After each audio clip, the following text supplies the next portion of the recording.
Active tes pensées, partie 5. Qu'est-ce qui se passerait si on faisait différemment? Ceci est la 5e partie d'une série de capsules sur les pensées. Alors, as-tu expérimenté ce que je t'ai proposé à la capsule 7 à propos de la pensée créative? Non?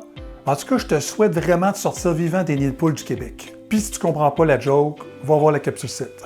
La pensée critique est vraiment essentielle et efficace, surtout quand elle est combinée avec la pensée créative et la pensée réfléchie. Il s'agit de se questionner puis d'approfondir.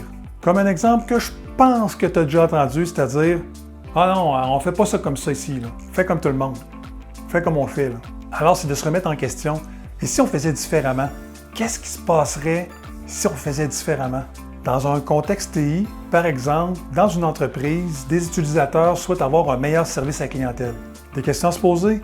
Quel type de soutien? Quel type de critères? Quelle fréquence? Quel standard de qualité? Donc, c'est de se poser le plus de questions possible afin de creuser. Et un petit truc comme ça, les 5 pourquoi. J'aimerais savoir un meilleur service à la clientèle. Pourquoi? Parce que blablabla. Et ensuite, on prend la réponse et on continue, puis on creuse, puis on creuse, puis on creuse. Dans la pensée critique, l'intelligence peut être définie comme étant la capacité d'avoir 2 idées en même temps. Oui, non. Généralement, ceux qui adoptent et qui pratiquent la pensée critique évitent de tomber dans des questions comme du genre « Nous devons croître pour gagner plus d'argent ». Puis c'est vrai ça. C'est qui a dit que c'était vraiment la seule solution? C'est peut-être vrai, c'est peut-être la bonne solution. Sauf que justement, avant d'arriver à un constat final, approfondis la question, puis ensuite tu feras ton choix.